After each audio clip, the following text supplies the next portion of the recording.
Bueno, vamos con la charla de cierre de esta jornada. El título es Uso de la inteligencia artificial para propiciar el desarrollo de habilidades del siglo XXI. Está el doctor Javier Ochoa. Javier es Javier, ¿cómo se Sí, pronuncia? Javier. Teníamos una duda ahí. No, Javier. Muy bien. Javier Ochoa es profesor asistente de analítica del aprendizaje en la Universidad de Nueva York. Desde el inicio de su carrera, Javier ha estado trabajando en el punto de convergencia entre la educación y la tecnología. Su trabajo de investigación se centra en cómo utilizar tecnología de vanguardia para aumentar las capacidades humanas en la educación e innovar prácticas pedagógicas, que a su vez conduzcan a mejores procesos de aprendizaje. Actualmente trabaja en analítica del aprendizaje multimodal, un subcampo que involucra el uso de técnicas cuantitativas avanzadas de la analítica del aprendizaje, junto con avances recientes en aprendizaje automático, visión por computadora, procesamiento del lenguaje natural y sensores inteligentes para construir y estudiar el efecto educativo de herramientas que aumentan la autorreflexión y toma de decisiones de los estudiantes y profesores. Bueno, los dejamos con Javier. Muchas gracias. Primero, muchas gracias por la invitación. Eh, es un gusto poder conversarles. Voy a compartir mi presentación. Sí, ¿se ve por allá? Ok. Eh, Hoy les quiero conversar acerca de ciertos trabajos de investigación que hemos realizado aquí en la Universidad de Nueva York, también otros colegas alrededor del mundo. eh, Sobre todo para ver cómo podemos utilizar las potencialidades de la inteligencia artificial para desarrollar estas habilidades tan importantes, pero muchas veces descuidadas, que es comunicación, colaboración, pensamiento crítico. Si quieren descargar la presentación, aquí hay un link de toma foto. Igual voy a compartir la presentación para que la puedan descargar también. Voy a dejar un momento. Ok. Primero, bueno, me presento. Yo trabajo en analítica de aprendizaje, en analítica de aprendizaje multimodal, pero antes de todo esto, la visión que tengo sobre la tecnología es que la tecnología es una forma de aumentar nuestras capacidades. Por eso el nombre de mi grupo de investigación aquí en la universidad, que es Augmented, que es aumentar el intelecto humano en la educación. Esta idea no es mía, no es nueva. Ya en 1962, Douglas Lenkenberg, si alguien no recuerda, es el inventor del ratón. Él hizo videoconferencia mucho antes de que todo esto fuera, y la gente pensaba en cómo podemos utilizar las computadoras. Él estaba pensando que la función de las computadoras, la función de la tecnología era aumentar las capacidades humanas para resolver problemas complicados. ¿Ya? Esta es la visión que guía mi trabajo. O sea, cómo podemos usar la tecnología no para reemplazar al ser humano, sino para hacerlo más de lo que es. ¿Ya? Y voy a empezar la charla con una pregunta: ¿cómo aprendemos una habilidad? Parece sencillo. ¿Cómo los seres humanos aprendemos habilidades? Sobre todo en el contexto educativo. Y hay una respuesta bastante sencilla. Por ejemplo, si quisiéramos aprender la ecuación cuadrática que todos tuvimos que pasar en el colegio. Eh, Primero tenemos que empezar con el diseño instruccional, ¿no? Un profesor, se siente y dice, bueno, ¿cómo enseño la ecuación cuadrática? Empieza a pensar problemas, empieza a decir, bueno, ¿qué les muestro? ¿Qué tipo de ejercicios les presento en clase? ¿Qué tipo de tareas les mando?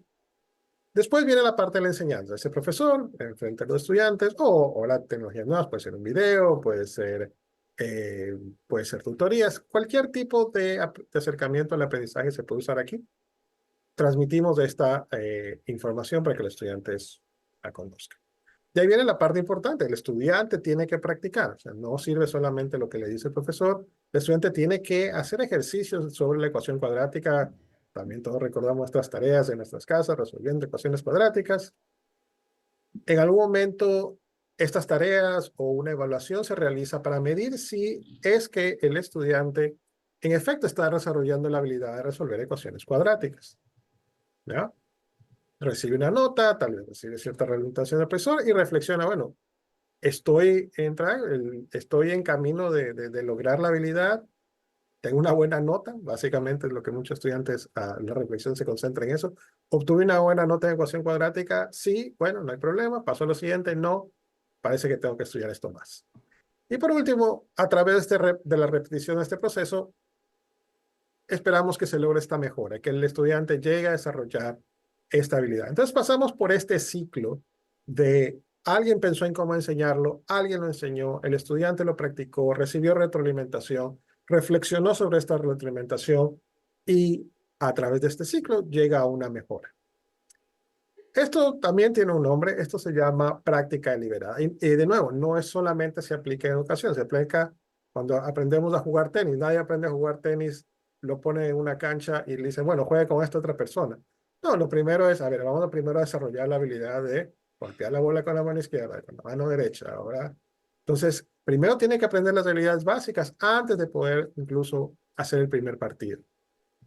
Este proceso de practicar habilidades individuales, recibir retroalimentación, reflexionar sobre esa retroalimentación y mejorar en un ciclo es lo que hemos siempre hecho para la mayoría de habilidades disciplinares, desde matemáticas, historia, física, ¿ya?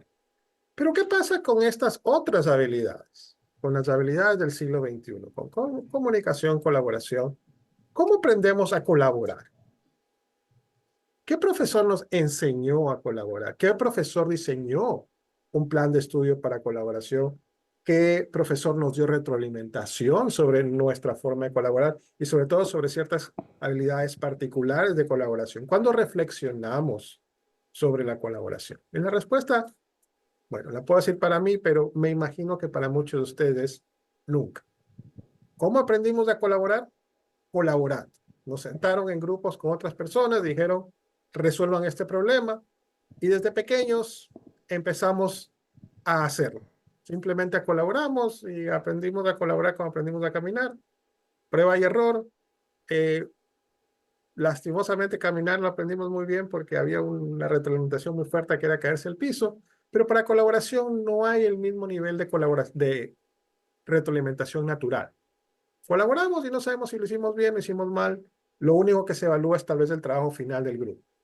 Por eso los profesores tanto nos quejamos de los trabajos en grupo, de hay estudiantes que lo hacen todo y hay estudiantes que eh, disfrutan la vida.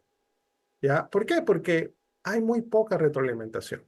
No aprendemos realmente a colaborar de la misma manera que aprendemos otras habilidades. Y lo mismo pasa no solo en colaboración, comunicación, hacer una presentación oral. ¿Cuándo nos enseñaron a hacer una presentación oral? Eh, a ser creativos, eh, pensamiento crítico, ¿ya? Entonces, estamos en una situación donde cada día, más importante que tener conocimientos o habilidades disciplinares, de poder resolver la ecuación cuadrática, estamos en una sociedad donde se valora más que podamos colaborar con otros, que podamos comunicarnos con otros, que podamos eh, pensar fuera de la caja, que podamos eh, pensar críticamente, pero sobre todo con la inteligencia artificial, el tópico que estamos conversando hoy. Necesitamos estas habilidades. Pero, sin embargo, la práctica de estas habilidades es completamente diferente. Nos concentramos mucho en tiene que aprender la ecuación cuadrática y para eso es una práctica y tenemos todo un diseño instruccional para hacerlo.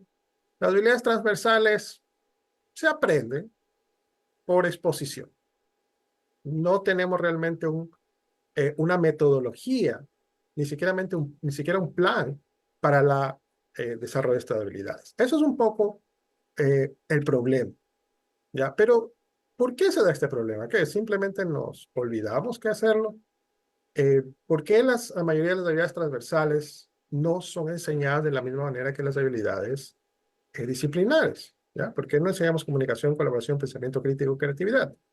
Esto no es el resultado de un olvido y tampoco de un equívoco, ni malicia, ni nada por el estilo. Es simplemente que estas habilidades requieren un profesor que vaya más allá de lo que un ser humano puede hacer. Por lo tanto, no se hace.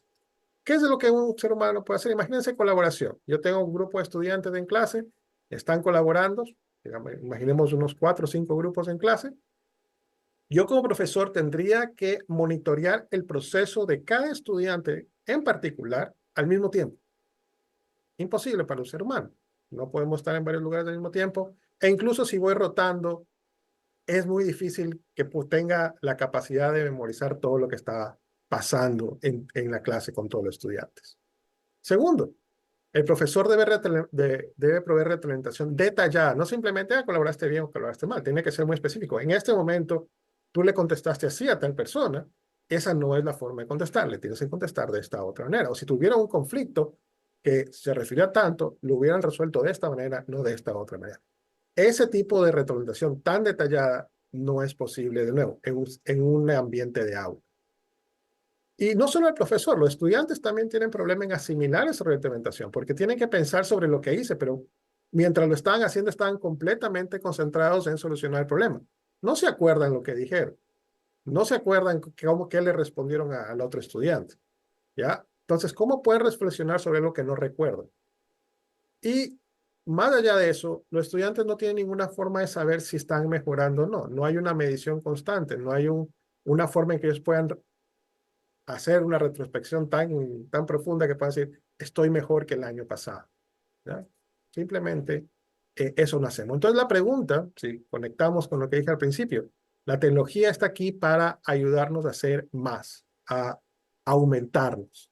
Entonces la aumentación humana con tecnología es cómo podemos ayudar a que el profesor pueda monitorear el proceso de aprendizaje. ¿Cómo podemos facilitar que el profesor pueda dar retroalimentación a cada estudiante muy detallada de lo que hizo? ¿Cómo podemos ayudar a que los estudiantes puedan reflexionar realmente sobre un proceso de aprendizaje? ¿Y cómo podemos hacer que puedan hacerle un seguimiento a si están aprendiendo o no? ¿Ya? Entonces, ese es el objetivo de mi charla hoy, es cómo la tecnología, sobre todo la inteligencia artificial, nos puede ayudar a hacer esto. ¿Ya? Pero hablar solo de inteligencia artificial es demasiado reductivo. La inteligencia artificial por sí sola no va a ayudar a resolver nada. Tenemos que mezclar la inteligencia artificial con la analítica del aprendizaje multimodal, que nos va a ayudar a tomar mediciones, pero sobre todo tenemos que mezclarla con un modelo pedagógico. En este caso, la práctica deliberada, ¿ya? Que nos va a ayudar a que no sea simplemente una tecnología, sino que sea una metodología de enseñanza que podemos aplicar en clase. Obviamente se crean herramientas tecnológicas, pero más importante que eso, se creará un proceso que se puede implementar dentro de un proceso educativo. Para que esta tecnología pueda funcionar, la máquina tiene que estar muy cerca del ser humano, porque va a trabajar con seres humanos.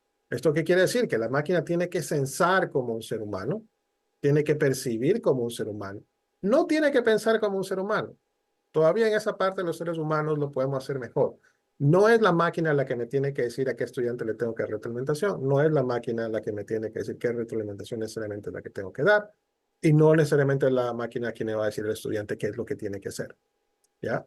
El rol de la máquina es poder pensar como máquina, lo que nosotros como humanos no podemos hacer, analizar gran cantidad de datos en poco tiempo.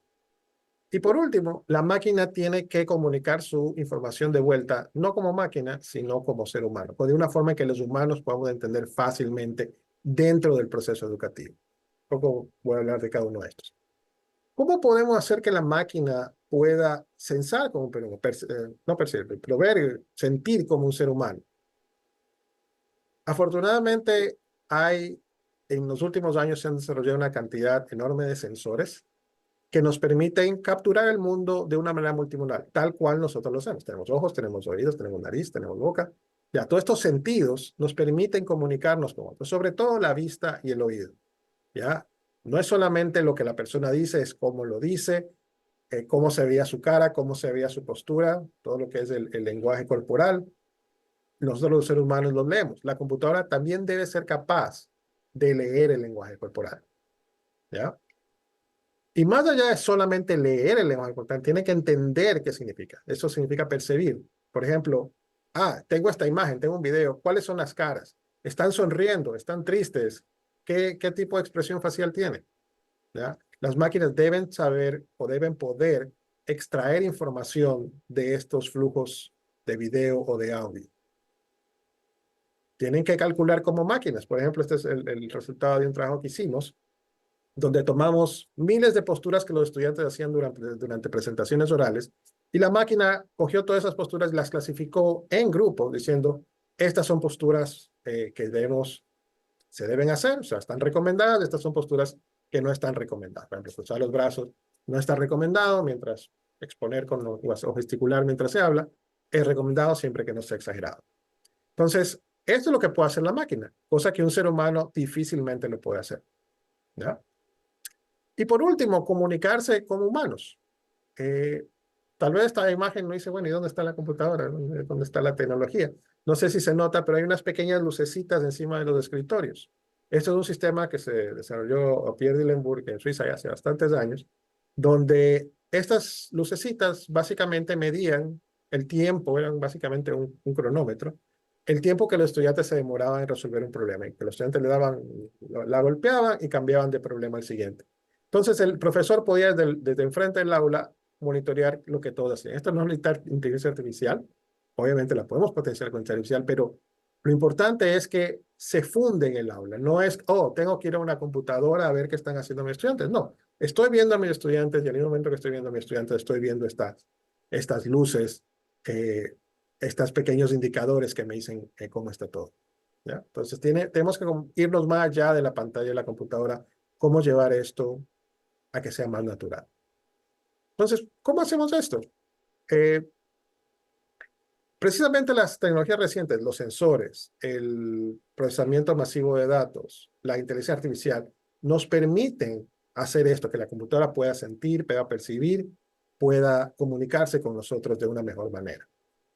Vamos a ver algunos ejemplos en las diferentes habilidades que estamos hablando. Por ejemplo, comunicación, ¿no? Aquí les quiero presentar un trabajo que hicimos, bueno, cuando yo estaba todavía trabajando en Ecuador, pero también cuando ya regresé acá, o vine acá, sobre sistemas, yo le llamo PAF, pero es básicamente sistemas para retroalimentación o a las presentaciones orales. ¿Cómo podemos hacer que los estudiantes puedan practicar sus presentaciones orales sin necesidad de que esté toda la clase presente y sin necesidad de que esté el profesor presente? ¿Ya? Entonces, desarrollamos un pequeño sistema. ¿Ya? Básicamente, si uno quiere verlo, puede ser un cuarto, un pequeño cuarto con dos pantallas. En una pantalla está la presentación del estudiante, en la otra pantalla está un público virtual. En medio del público virtual y el presentador hay un pequeño sensor, que básicamente lo que tiene es una cámara y un micrófono y una pequeña computadora adentro. Voy a poner eso aquí. Es una pequeña computadora relativamente barata. Y como el micrófono, la cámara y básicamente conectividad a la red. ¿Ya? En total el sistema no cuesta más de $500. ¿Ya? ¿Qué es lo que hace este sistema? Puede analizar dos fuentes de información. Al tener un micrófono y una cámara, lo que puede es capturar video y capturar audio. ¿Y qué hace? Eso es el sentir, pero ¿qué es el percibir? Él puede darse cuenta a través de un algoritmo que ya es muy común, puede percibir la postura, básicamente la posición del cuerpo. Esto no es un Kinect, no es que esté usando un Kinect, sino de la cámara, la inteligencia artificial nos permite ahora, dada una foto, saber cuál es la postura que una persona tiene.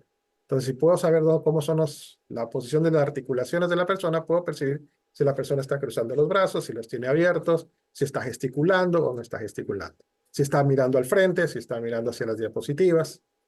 Mientras que el audio, esto es tal vez forma más tradicional de procesar el audio, puede, por ejemplo, detectar la velocidad a la que digo sílabas, puedo detectar qué tan rápido hablo, puedo detectar lo que cuando digo esos son los filet poses, FP que se ve aquí, es básicamente repetir cuando una frecuencia se repite, detectar cuando una frecuencia se repite, ¿ya? Entonces puede hacer cálculos sobre cómo hablo.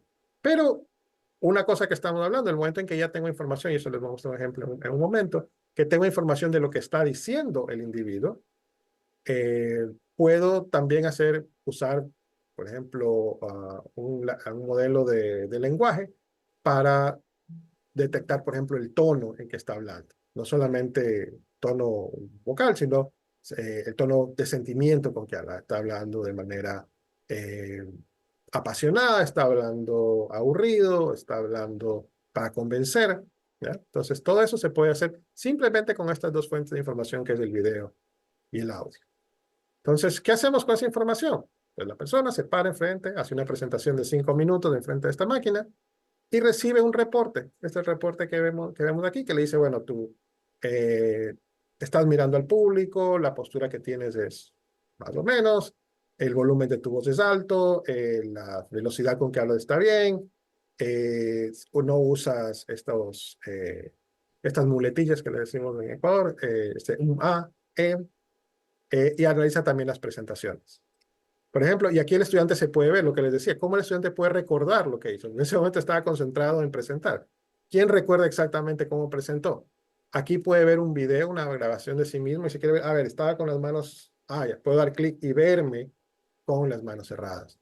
Si es que es en otro lado, por ejemplo, el audio, estás hablando muy rápido, puede dar clic y oírse a sí mismo. Sí, estoy hablando muy rápido. O si tiene puede detectar en qué momento lo está haciendo. ¿Ya? Este es un sistema de libre uso, de unificación. Si están interesados en usarlo, me avisan. Lo tendrán que construir allá, pero porque toda la información está libre. Eh, pero hay otras herramientas, si es que quieren, no quieren armar un sistema como este. Hay otras herramientas que, bueno, usted tiene que pagar, estas son compañías, por ejemplo, Bongo, eh, que hace un análisis parecido para presentaciones que se hacen con la cámara web. ¿Ya? Si yo hago una presentación grabada desde mi computadora, también me va a decir si hablo muy rápido, muy lento, si tengo estos filet words, lo que hace es sacar las palabras que digo y detectar esas uso términos, aquí hace un análisis ya de texto, ya es un poco de inteligencia artificial. Por ejemplo, el profesor puede decir, mientras hace la presentación tiene que nombrar estos términos que son importantes. Puede revisar en qué momento los está nombrando, la claridad con que habla, la enunciación, y recibe, si ven, un pequeño resumen de lo que dijo, o del estilo de presentación, eh, y calificaciones sobre la claridad, sobre pausas, sobre qué tan rápido habla, ya, y el uso de términos. Entonces, y más detalles que hay todavía.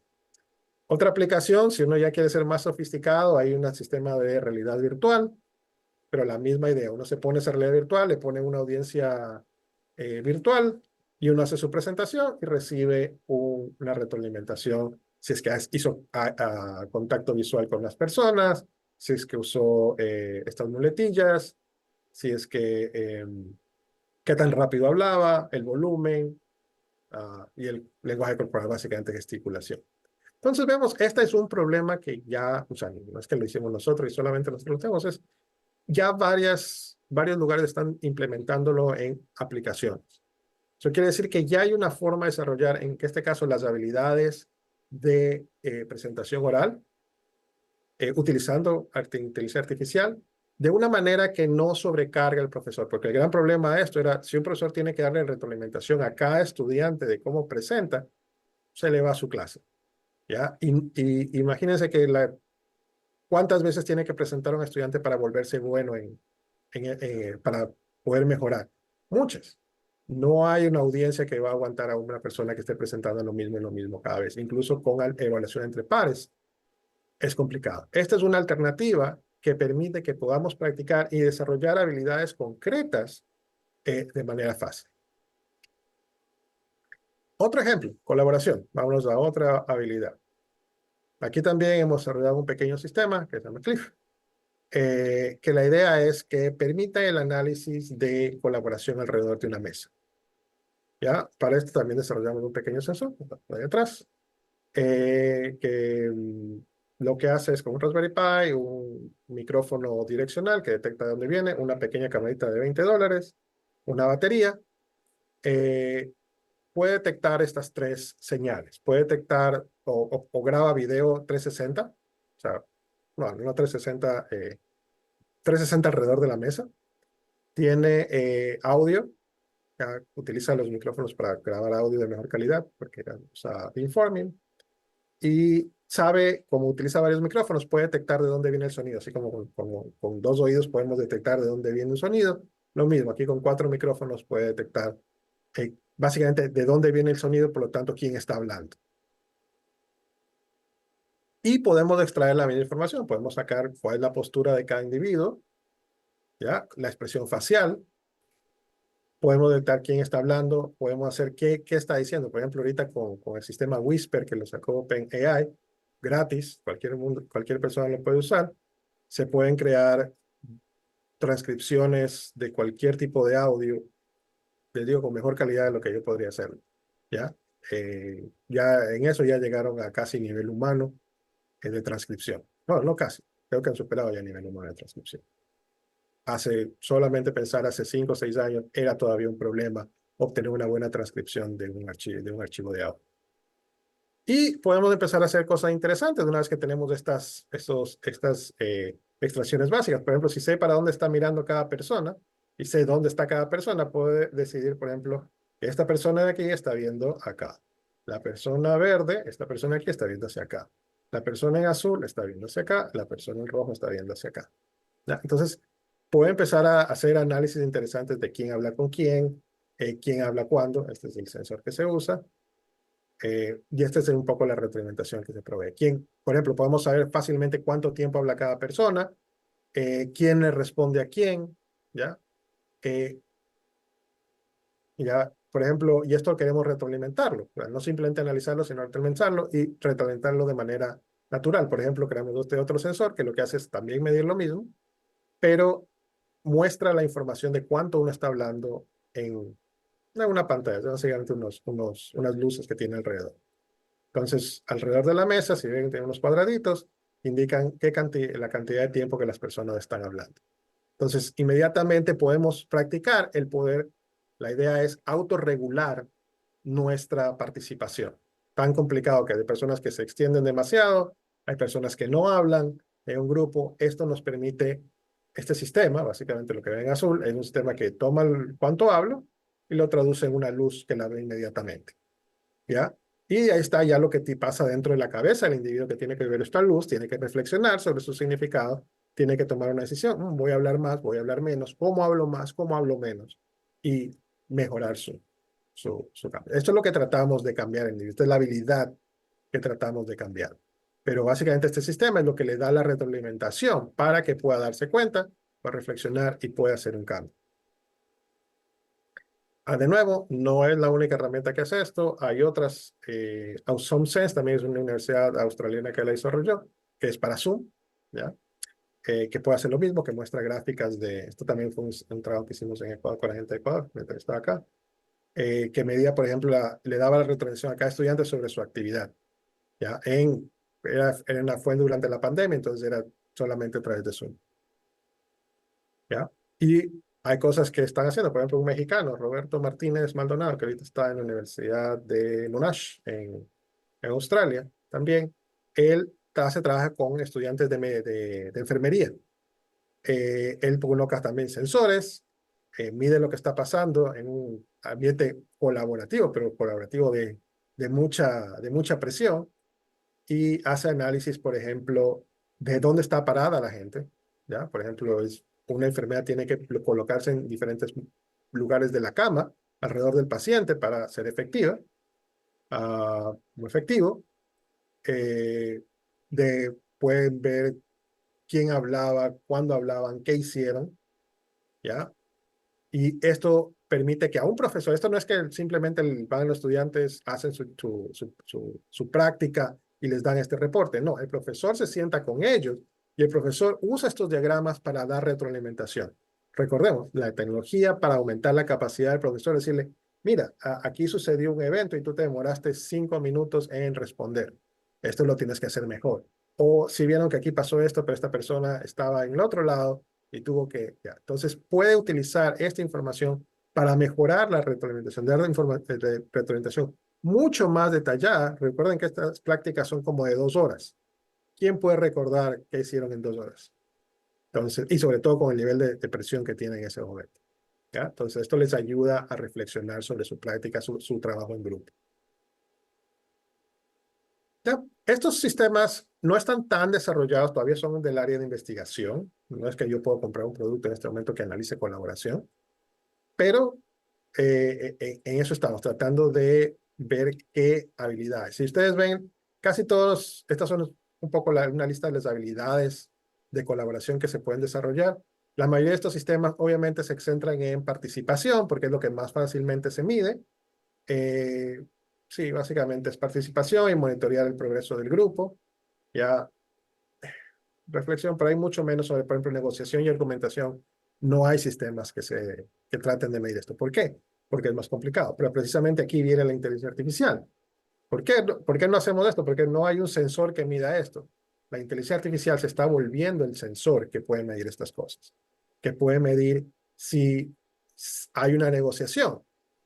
Obviamente un ser humano leyendo un script puede determinar si hay una negociación está sucediendo.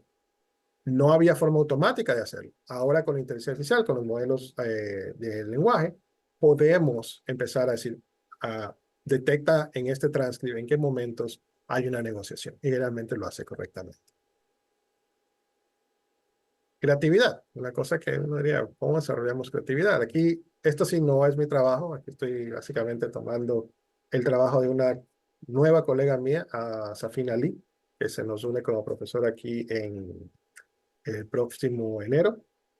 Ella trabaja con robots, pero robots y niños, y lo que busca es saber cómo la inteligencia artificial puede ayudar a desarrollar la creatividad en los niños, ¿ya? Cómo puede hacer que a través de la interacción como con un ente inteligente, el niño pueda demostrar y tener oportunidad de ser creativo, ¿ya? Entonces, ella hizo 3 experimentos que los voy a ver muy rápidamente. Uno para creatividad de dibujo, otro para creatividad verbal y otro para creatividad de construcción, de armar cosas. Por ejemplo, este es el primer ejemplo que les voy a dar. La idea es que la niña dibuja o quiere dibujar algo. Quiero dibujar una jirafa o quiero dibujar un flamingo como está aquí. Entonces ella hace un pequeño dibujo y el robot hace otro pequeño dibujo, o sea, otra pequeña parte del dibujo. Y de ahí la niña hace un pedazo más y el robot, básicamente colaborativamente, generan una imagen. Entonces, por ejemplo, quiero generar un gato. Entonces la niña dibuja esto, la computadora dibuja esto, o al revés. Ahora quiero dibujar un pájaro, ¿ya? Entonces el robot tal vez hace esto, la niña hace el resto. Entonces van como si fuera un otro niño con el que está jugando. Obviamente el robot tiene que entender lo que la niña dice, lo que la niña está dibujando. Obviamente ahí están los modelos neuronales, entiende lo que está haciendo y los modelos generativos de imagen dibujan. Otro que es visual narrativo, la idea es que le presentan un dibujo al niño y el robot le empieza a preguntar, ¿qué crees que es eso? Y siempre son dibujos que no tienen sentido. Entonces el niño tiene que imaginarse que es una persona que está en un hoyo, o es una persona que quiere escapar, o es un pollito que está hundido en la tierra. Entonces la idea es que también el niño da unas ideas, el robot da otras y le pide al niño que le dé retroalimentación de que sí piensa que esa es la correcta. Entonces, de nuevo, tiene que generar una historia a partir de la imagen, ¿ya? Y por último, esta construcción asistida, que es eh, el niño va armando con piezas de Lego, va armando una pequeña estructura, hay una cámara que enfoca en eso, el robot puede entender el tipo de estructura que se está armando, un modelo neuronal, y da retroalimentación al niño. Entonces uno diría, bueno, está bonito, pero funciona. Eso es lo que Safina se dedica a investigar y encontró que sí, en efecto, los niños que fueron, cuando están expuestos a un robot que les habla de manera creativa, ¿ya? Que les dice cosas nuevas, básicamente usando inteligencia artificial generativa, mejoran su nivel de creatividad, ¿ya? El número de cosas diferentes que dicen, el número de ideas que tienen, ¿ya? Entonces, obviamente este trabajo todavía es muy en pañales, pero no descartemos la posibilidad en que los niños y también los adultos tenemos de usar ChatGPT o cualquiera de estos para desarrollar nuevas ideas, para volvernos más creativos, no reemplazar nuestra creatividad con la creatividad de la máquina. Y por último, pensamiento crítico. que nos parecería pensamiento crítico, pero no precisamente lo que ChatGPT o que la inteligencia artificial nos está quitando. Hay muchos trabajos que dicen, bueno, ahora con esto nos volvemos menos críticos. Si queremos algo, simplemente le preguntamos y tomamos lo que nos dice ChatGPT.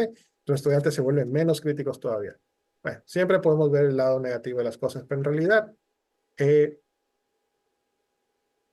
la inteligencia artificial ahora nos permite entender y procesar el discurso del alumno, lo que el alumno está diciendo a escala. Imagínense, esto claro, un humano lo puede hacer, el profesor lo puede hacer sin problemas. Pero imagínense que lo podamos hacer para todos los estudiantes todo el tiempo. Cada vez que el estudiante escribe un trabajo, podemos empezar a hacer preguntas sobre el trabajo el momento en que el estudiante lo esté escribiendo, para que la calidad del trabajo sea mejor, para que haya más pensamiento crítico, ¿ya? Y aquí hay varios ejemplos. El que les quería traer es el de tutores socráticos. Por ejemplo, Khan Amigo. Esto es de Khan Academy. Tiene un pequeño módulo de inteligencia artificial que lo que hace es, si yo quiero resolver un problema y le digo, a ver, resuélvelo por mí, le dice, no, no, no. Es importante que aprendas y le empieza a preguntar, así como el método socrático. A ver, ¿qué crees que debemos hacer aquí? Ah, ya. ¿Y tú crees que está bien o está mal? Ah, ¿y si hacemos esto, qué pasaría?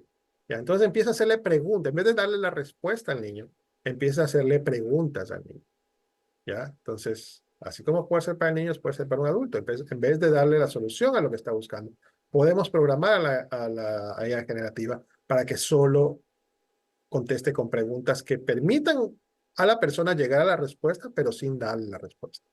Entonces, de esta manera podemos ya desarrollar. De aquí no, yo no he visto investigaciones, estoy buscando, este es un poco mi área de investigación hacia el futuro, es cómo podemos usar AI para el desarrollo de pensamiento crítico. Ya, la idea está ahí, pero todavía hay que hacer investigación para ver, bueno, en realidad sí o no. Esa es un poco la pregunta siempre. Pero nada de esto viene gratis, ¿no? Siempre hay peligros en el uso de la inteligencia artificial en el desarrollo de habilidades, ¿ya? Pero si queremos hacer una utopía, una distopía, no depende de la tecnología. Entonces, la inteligencia artificial nos va a llevar, no, la inteligencia artificial no nos va a llevar a ningún lado. Nosotros vamos a usar la inteligencia artificial para llevarnos al lado B o lado A, ¿ya? Nosotros decidimos si es que es una utopía o una distopía, ¿ya? Solo, por ejemplo, esta idea, los universidades aquí tienen este proceso de selección, que bueno, en nuestros países no hace mucho sentido, pero aquí tienen este proceso de selección para saber si los estudiantes se van a graduar y con qué tan cierto es que el estudiante se va a graduar. Y según eso le dan eh, eh, cierta retroalimentación. Dice, por ejemplo, yo quiero ser médico. Le dicen, no, ¿sabes qué? Con las notas que tienes, no vas a ser médico. Trata de estudiar otra carrera. Entonces, cuando lo dice un humano, cuando lo analiza un humano, lo tomamos como consejo. Pero ¿qué pasa cuando lo dice una máquina? Cuando una máquina me dice, usted para esto no, para esto sí. Hay que tener mucho cuidado con eso. Podemos estarle rompiendo el sueño a alguien. Y sobre todo, sabemos que estos modelos son modelos. ¿Ya? Pueden estar equivocados. Igual que un ser humano puede estar equivocado. Pero tendemos a darle cierto nivel de oráculo a las computadoras, que no es muy sano, pero es una tendencia humana. Eh, Entonces, tenemos que tener cuidado cuando desarrollamos estos modelos predictivos, sobre todo. Y esta es una cosa que parece una foto de mentira, pero es de verdad. Hay una empresa en Estados Unidos que le ha vendido estos productos a China, que es básicamente una pequeña banda que los niños se ponen en la cabeza y detecta su nivel de concentración. O sea, básicamente es el electroencefalograma light. Entonces, pueden medir el nivel de atención y hace un reporte y se lo envía al profesor y a los padres. Esto no tiene otro nombre que básicamente espiar a los niños. O sea, ¿a quién le gustaría que su proceso mental sea compartido con otro? Sea cual sea la razón, ¿ya? Entonces, a veces por hacer, pero aquí así el profesor puede saber en qué momento sus estudiantes están poniendo atención. No. O sea, hay cosas que no debemos hacer simplemente porque no es ético, por más bueno que parezca la intención que tenemos. ¿Ya? Entonces hay toda una discusión en esta área de qué tan lejos tenemos que llegar con estos sensores, con este procesamiento natural, con estas predicciones. Pero para mí estos son los peligros más ciertos de la inteligencia artificial, es la pérdida de agencia, porque de la comodidad. Pues la inteligencia artificial puede mejorar nuestro pensamiento crítico si la usamos bien. Pero si no lo usamos bien, básicamente nosotros nos volvemos la máquina y el que piensa se vuelve el computador. Pasa ya cuando, por ejemplo, vamos a pedir un préstamo al banco. Ya no es una persona quien decide si nos da el préstamo o no. Es la máquina que tiene un modelo de aprendizaje por computador, que lo que hace es, estos son los datos del individuo, la certeza de que va a pagar el préstamo es alta, baja, ¿ya? Entonces dice sí, no, ¿ya? Entonces, el ser humano que está ahí solamente para sellar la decisión de la computadora. Eso es lo que tenemos que evitar a toda costa que suceda en educación. Otra cosa, repetir el pasado. Estos modelos se entrenan con datos, pero estos datos son datos pasados, no existen datos futuros. Entonces, si se entrenan con datos pasados, va a repetir lo que sucede en el pasado. Por ejemplo, en este sistema de, por ejemplo, admisiones a una universidad. Si esta universidad ha recibido a este tipo de estudiantes antes y no a este tipo de estudiantes, eso no lo va a cambiar si lo ponemos un modelo de inteligencia artificial. Uno dice, el que algoritmos son, hay bias en el algoritmo. Los algoritmos no son bias. Lo que es bias son los datos. Y los datos que fueron generados por seres humanos o decisiones tomadas por seres humanos. ¿Ya? Entonces, tenemos que estar siempre presente que estos modelos no hacen más que repetir el pasado. Incluso estos modelos muy sofisticados del lenguaje que dicen, uy, crean cosas nuevas. Crean combinaciones nuevas con las combinaciones basadas en las estadísticas de las combinaciones que existían en los datos. ¿Ya? Entonces tenemos que dar mucho cuidado con esto. Y por último, no olvidar lo intangible. No todo lo importante se puede medir. Claro, se pueden medir muchas cosas y es inútil medir muchas cosas, pero hay que saber, por ejemplo, en este caso del estudiante que quiere estudiar medicina porque es su sueño, ese sueño no lo va a salir medido en ninguna escala, pero si una computadora va a decidir sobre ese sueño, ¿cómo lo hacemos? ¿Cuál es la decisión ética? Entonces, no todo lo que importa se puede medir. ¿Ya? Conclusiones para terminar. La IA generativa abre las puertas a muchas de estas aplicaciones. Podemos hacer cosas que no podemos hacer antes. Yo trabajo en este campo desde hace algún tiempo.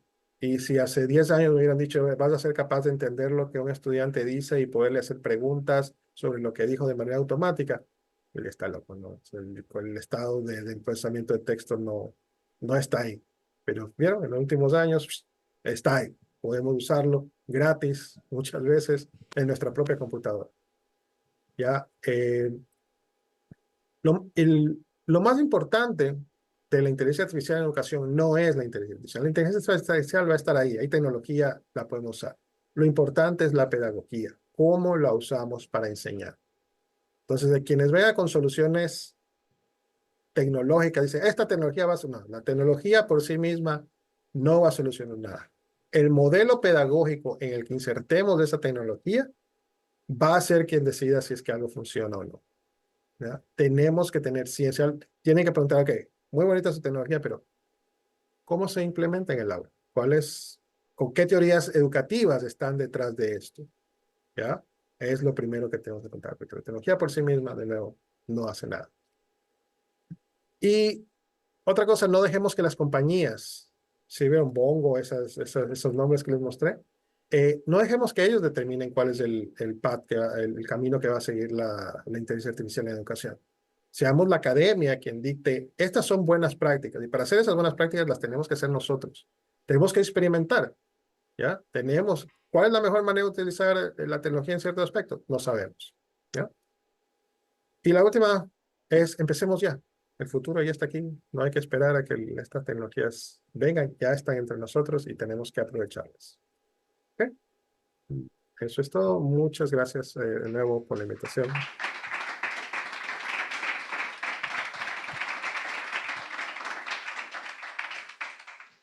Muchas gracias, Javier. Te pedimos disculpas nuevamente por el retraso No se preocupe. antes de comenzar. Tengo algunas preguntas que han ido haciendo a través de la plataforma del webinar. Sabrina pregunta, consulta, dice, en comparación de niños con la IA para la creatividad, ¿se comparó el resultado de la creatividad con otro par? No, no todavía. Creo que el estudio que está haciendo Safina, que bueno, no tengo los detalles porque no sé quién lo hace. Sé que Safina está en este momento haciendo un estudio con control. Ya, no solamente el mismo niño con y sin, pero niños que usan uno y usan el otro. Eh, Sé que le está yendo bien, así que creo que la respuesta va a ser sí, pero hay que esperar el artículo científico. Bien, aquí hay otra pregunta respecto a, bueno, al tema de toda la información que viene a través de censado de datos, Ujú. que vos planteaste recién, que bueno, hay una cuestión ética. Si hay algo regulado hasta el momento. Eh, en la Unión Europea sí. Eh, por ejemplo, acá en Estados Unidos no. Aquí yo, básicamente, si me dan el consentimiento, al menos para investigación, aquí hay que definir dos cosas. Una es para investigación y otra para el uso cotidiano. Para investigación, solamente hay que pedir el consentimiento y podemos hacer básicamente lo que sea, todo lo que sea ético y legal. ¿Ya? Básicamente legal. ¿Ya? Yo básicamente puedo ponerle un sensor de ondas cerebrales y puedo medir eso, pero es para investigación. Ahora, si nos movemos al campo de su uso ya en el aula, eh, a ver, no hay una norma legal que me diga qué es lo que se puede o no puede hacer, más allá de lo que determinen los diferentes departamentos de educación. Pero la guía que yo tengo es, los datos pertenecen a quien los genera. Entonces, ellos son los estudiantes son los que pueden decir, sí, quiero recibir este análisis, por eso voy a poner mis datos de sistema, pero si yo no quiero poner mis datos de sistema, simplemente digo, no voy a recibir análisis, porque obviamente no tengo datos, pero estoy en completa libertad de decir no. Y para mí esa es la clave. ¿Soy dueño de los datos? Solamente me tengo que hacer una pregunta para saber si es cierto. La respuesta es, ¿puedo borrar los datos? De sí, yo soy dueño de los datos. Si la respuesta que me dicen es, no se pueden borrar los datos, no soy dueño de los datos. Entonces, sí, ¿cómo manejar un poco el conflicto de privacidad y el acceso ético a los datos? Es eso, que los datos pertenezcan a la persona y sea la persona la que decida, quiero entregarlos para que sean analizados y recibir a cambio de eso un reporte o algo que me ayude, o no creo en esto, no quiero hacerlo. La- En relación a eso, Javier, te consulto, ¿qué rol juega la IA responsable en esto, ¿no? Porque lo que no está regulado. Ya. Sí, la IA responsable un poco viene de estos peligros de los que hablaba. Para mí la responsabilidad de la IA no es tanto en cuanto al uso de datos, que tiene sus peligros, o sea, el obtener los datos y todo eso, pero más allá, la IA responsable tiene que ver en cómo evitar hacer daño en vez de bien, desde el diseño. Todos sabemos de estos patrones oscuros que se usan en redes sociales para básicamente volver adicta a la gente.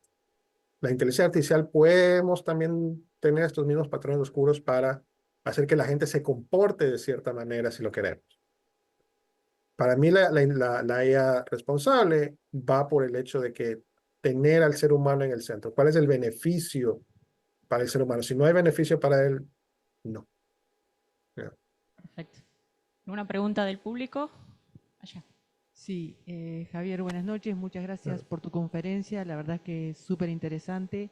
Y vos hablabas de que ibas a empezar ahora tu nueva investigación a pensar en investigar el desarrollo del pensamiento crítico con las inteligencias artificiales.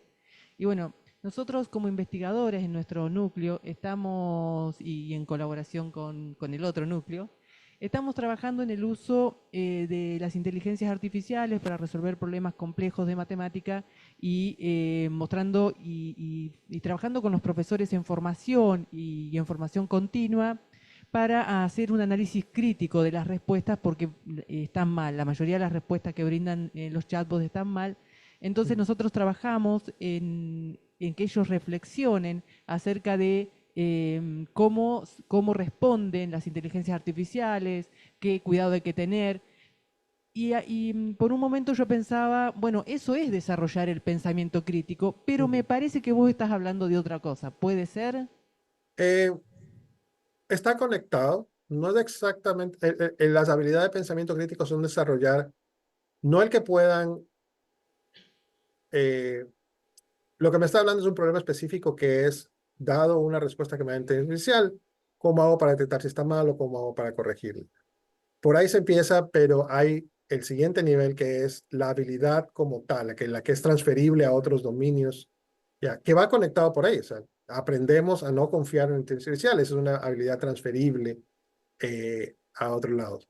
Pero sí, o algo que no mencioné al final, disculpen, es, estoy muy dispuesto a colaborar, me gusta trabajar mucho yo soy latinoamericano, me gusta trabajar mucho y sigo haciendo con universidades de la región. Así que si tienen una idea y dicen, o sea, podemos trabajar juntos, no duden en contactarme, ahí está bueno, en la presentación está mi contacto. ¿Y cómo se llama? Podemos empezar a pensar en hacerlo juntos. Pero sí, yo creo que por ahí se empieza, pero yo creo que hay otro nivel más allá que son la habilidad general transferible a otros medios, por ejemplo, noticias, cómo evalúo si una noticia es verdadera o no. Otra pregunta, Xavier, de tu conocimiento de la comunidad latinoamericana, vos estás muy inmerso en Learning Analytics en Latinoamérica, ¿cómo ves el desarrollo actual y cómo nos ves en términos de accesibilidad a estas tecnologías como las que mencionas, ¿no? Yo creo que el problema que tiene Latinoamérica y lo que siempre he conversado en las reuniones que tenemos es un problema de masa crítica. Tenemos buenos investigadores en la región, lastimosamente somos pocos y estamos muy separados.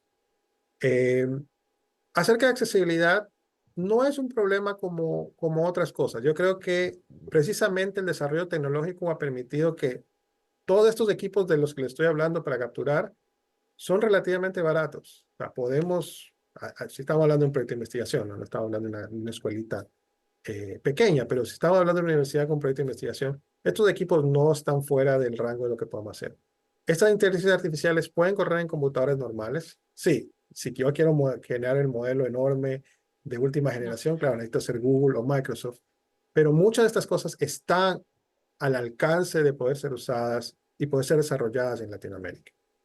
Entonces, yo creo que más que el problema de que no haya gente, hay gente, el problema es que estamos separados. Por eso, todo este esfuerzo de generar comunidad, de generar puntos. ¿Qué es lo que les funciona aquí, les funciona en Europa? Si ustedes ven, no es que en un centro de investigación hay 20 investigadores de Learning Analytics. Hay uno o dos, pero esos están conectados con el de la otra universidad, con el de la otra universidad, con la Universidad de Manacá.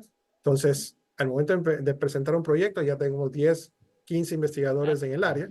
¿No? Es más fácil. Bien, ¿otra pregunta? Ya. Sí, por acá. Bueno, muchas gracias Javier por la presentación. Y mencionaste hoy, cuando mostraste la imagen de unos niños como con una corona que parecía algo de un encefalograma, y eso dijiste, si mal no entendí, que podía medir el nivel de atención que tenían los estudiantes, ¿no? Que actuó como una cosa de espía.